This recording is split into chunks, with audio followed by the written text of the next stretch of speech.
Turkey has started sending Islamic State fighters who were captured in Syria back to their home countries. The fighters have been held at deportation centers in Turkey, and according to the country's interior ministry, the first to be repatriated is a U.S. citizen. A German combatant will be sent back today as well, with more to be repatriated later this week. Let's get more on the story with our correspondent, Dorian Jones. He's standing by for us in Istanbul. Hi, Dorian. What more can you tell us about what the Turkish government is doing here? Well, that's right. The Interior Ministry spokesman, Ismail Çataklı, has been speaking, saying that one American citizen has already been deported today. There will be another German and a Danish citizen are expected to be returned later on today back to their countries. And on Thursday, there will be 7 more German citizens, again linked to the Islamic State, will be returned, and possibly 11 French citizens. Also, 2 other Germans are expected later this week as well. So this is all part of Turkey's commitment to return back foreign fighters to their homeland. Now, this does pose a particular diplomatic tension, but given the fact that some of these fighters are believed to have had their citizenship renounced by their countries that they are from. But the Turkish Interior Minister, Süleyman Soylu, has been very clear. He said he sees this as nothing more than a diplomatic ploy. He says Turkey will not be a hotel for these Islamist terrorists, and it's up to European countries to take their responsibility. So there is potentially a looming diplomatic tension that could be a row that could be brewing over this, but Ankara is clear. These Islamic State fighters have to go back home. What about the timing of the story, and why is this happening now? Well, this is all linked that Turkey has had believed to be dozens, possibly a few hundred foreign fighters linked to Islamic State in their jails. But also Turkey has now been involved in this military operation into Syria. It has taken control of a strip of around 120 kilometers, 30 kilometers deep. And now in that area, there are prisons of Islamic State fighters, and which some are believed to be foreign nationals. And Turkey, possibly in talks with Washington and other countries in the region, could be taking control of other prisons held of Islamic State fighters, of which they believe to be hundreds, if not thousands, of Islamic State fighters in those camps. And Ankara is clear. All those countries where they are from have to take them back, whether they have their citizenship or not. Ankara is clear that it's not a hotel and doesn't expect Syria to be a hotel for these fighters. Our correspondent, Dorian Jones, speaking to us from Istanbul. Thank you. Well, Turkey's move to repatriate fighters of the so-called Islamic State comes as more evidence is being uncovered of the jihadi group's crimes in Syria. Here's more. More and more mass graves of people killed by Islamic State are being found in Syria. Thousands of soldiers and civilians were murdered while IS controlled territory there, often for allegedly breaking Islamic law. Many IS fighters and their families have been held in detention camps run by Syrian Kurdish forces. They and the United States have been calling on Germany to take back German IS detainees.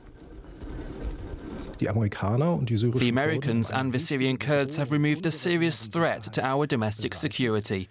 If they ask Germany to take back 20 fighters and a few women, we shouldn't dismiss their request. But that is exactly what the German government is doing. Foreign Minister Heiko Maas says readmitting German IS members would represent a danger to Germany if there's not enough evidence to charge them with any crimes. We need information about the relevant individuals in order to launch an investigation or criminal proceedings, or keep them in detention. It's a difficult process. Experts argue that US and German investigators have already gathered plenty of evidence in Syria by questioning witnesses and suspects. There should be enough information, but perhaps the government is frightened that any resulting prison sentences would be so brief that those individuals would soon be free again. The Turkish offensive in Syria has raised the pressure on Germany to take back German IS members suspected of crimes. A number of them have reportedly escaped from detention camps in recent weeks. It's an enormous security risk. If people escape and come back to Germany at will, the danger is much greater than if an orderly repatriation is organized with the knowledge of the security services. It's especially German women detainees who've renounced their allegiance to Islamic State who are hoping for that kind of repatriation. They faced abuse and threats from other detainees still loyal to IS. Among them is Zeinab Gyrgin from Berlin. It's terrible what crimes IS has committed in the name of Islam. All I want is to be allowed to come home to my beloved Germany. Whether or not Zeinab Gyrgin has committed any crimes, she's so far not been allowed to return home.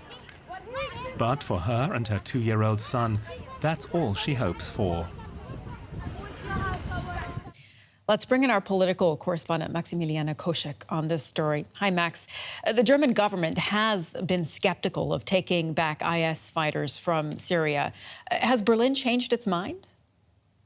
So far, we haven't heard from the German government how they're reacting to the announcement by Turkey today.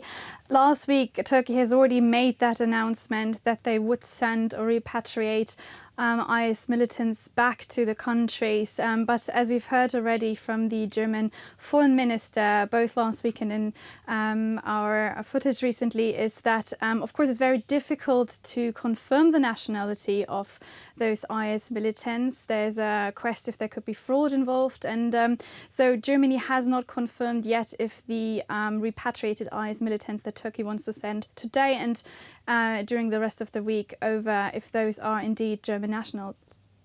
If they are indeed sent back to Germany, do we know what will happen to them here?